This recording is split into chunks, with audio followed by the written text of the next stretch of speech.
Dad, Tony's lying. Lying? I wasn't going to go, but Dad let me. And I was happy because I wasn't sneaking off and lying to you. And if I can't tell you what I want now, then I'll never be happy whatever I do. And that's from Bend It Like Beckham. And isn't that true? If you can't be honest with the people you love, then you live a false life. And if they don't like it, then you got to deal with that openly with them. That's much healthier. I'm Dr. Eileen Kenner, and my show is The Rational Basis of Happiness, and I'm a clinical psychologist, and you can pick up the phone right now and give me a call, toll free, 1-877-DRKENNER.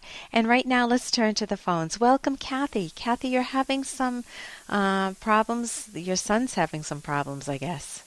No, it's my 6-year-old daughter. Oh, it's a daughter. Okay. Yes, my little pumpkin. Okay. And tell me what's going on. In school, she's kind of shut out from the girls that are very aggressive. I didn't realize that children were so aggressive at that age. At 6 years old, huh? Yeah. So it's not that I want to make her popular, but I want to make her secure. Okay, what can you give me a picture of what's going on? Like she came They home? shove her. They exclude her from joining in on things. How many of them are the they that you're talking about? 4. There are 4 of them. Okay. Mm-hmm. Okay, that seems a lot more manageable than 26 of them, huh? Yes. So tell me about these 4. Tell me the first. Well, I look at their parents, and the parents are very aggressive too. So that's probably why the child is very aggressive too. They're pushy, they're shovey. Yeah, but give me a scenario. Do they come to your house at all to play? Does she just deal with them in the school? But just deals with them in the school. So she goes to school. How many kids are in the class? 24. 24. So out of the 24, 20 are okay. Yes. And 4 are bullies. Yes. And why are they picking on her, or are they also picking on some of the other 19 kids?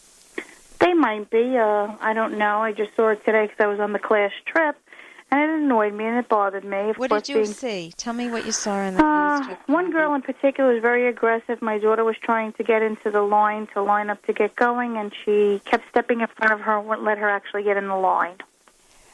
So your daughter does what at that point? Nothing. She just lets her get in the line in front of her? Okay, one of the skills that she can use, although is the girl much physically bigger, much bigger than yes. she is? Any idea why they're picking on your daughter? And then I'll get to the skills. No. Okay, kids. Just that the teacher says that they're very cliquish. But notice when you limit it, when you name that there are only 4 girls, and you can actually name them. What are the 4 names? Christina, Mackenzie, Joanna, and Faza.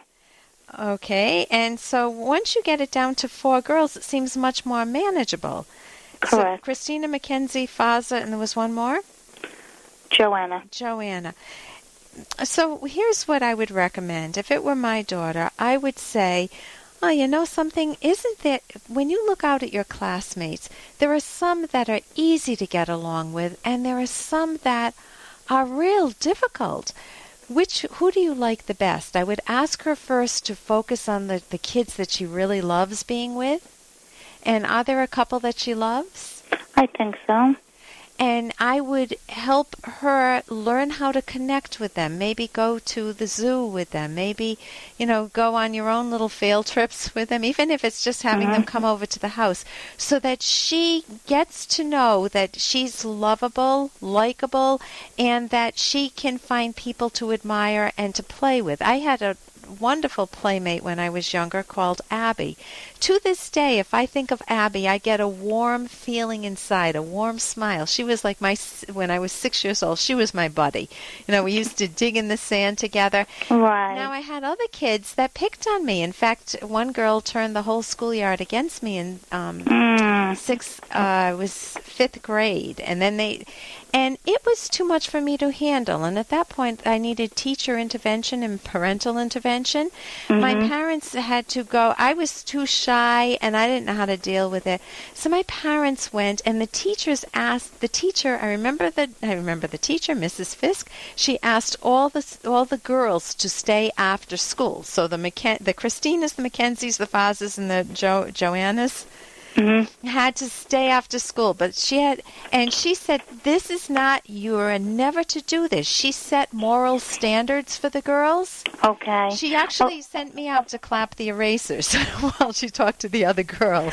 I think that might be part of the problem, because the response from her is that she's telling me, well, they're very cliquish. Okay, so what are you doing to break that up? Yes, at a certain point, it's really the teacher's responsibility, but that doesn't leave your child powerless. Now, here are the skills that kids need and adults need. If someone stepped in line in front of you, what would you do? Let's say I stepped in line in front of you at the supermarket. What would you do? Nothing. Nothing? Okay, you got the same problem. Huh? Okay. It's not easy, is it? No. If you stepped in front of me, if I'm in my best mood, I would assume that you did it accidentally, that you just weren't focused. Because I know there are times when I've been unfocused. Yeah. And so I would treat you as someone similar to me, as one of the good kids in the class.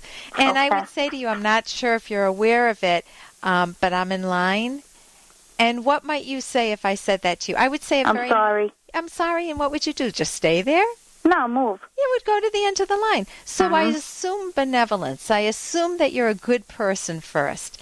Okay. If you're a bully, then if I approach you nicely, what does that do to you? If you're now the Mackenzie, and I be Mackenzie for a moment, and I say, Mackenzie, I'm not sure if you're aware of it, but the end of the line is in the back.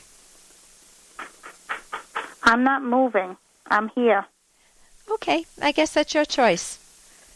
Now, I might not try to force Mackenzie to move. She actually was bold enough, and I don't know how anybody else is raising the kids, but she was actually brazen with me, this child. And what did she say to you? I said, excuse me, my daughter's going to stay here. Please move over and let her get in the line. Okay, well, now and she stepped in front of me. I would say... And I said, woo! Okay, well, I wouldn't say the woo. I would just say to her, No, I didn't say woo. I said woo in my mind. Okay, wonderful. I would say to Mackenzie, you may want to try to figure out why you do that. It seems important to you to step in line in front of people. I wouldn't say my daughter. I would say in front of people. And so sometime in private, you may want to think about what's going on with that, because it's not likable. And I might just say something to her like that. What have I done there? Nothing. But have the 6-year-old tell her that? No, but I'm saying you could tell her that.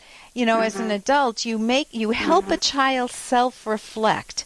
Mackenzie, you have options, and you may, and I don't know why you're doing this, but it isn't that cool. Maybe you can try maybe you can give this some thought. Right now, you need to go to the back of the line. I would be firm and just tell her. And what would she say after that? I'm not moving. You can't make me move. And I'll say, Mackenzie, I'm a chaperone here, and let's work together on this. This is a line. We're doing things fair. If someone cut in front of you, Mackenzie, I would be saying the same thing. Okay. Now there are books. There are skills that she can learn. There's the book that I always say is. I'm writing as you're talking. You can go to my website, drkenner.com. The book that's the gold standard of parenting is How to Talk So Kids Will Listen and Listen So Kids Will Talk. It gives a lot of skills to help kids stand up for themselves, to speak their own minds. And for you, too. As a parent, you need to be able to do that. I'm Dr. Ellen Kenner, and it's been great being with you this week on The Rational Basis of Happiness.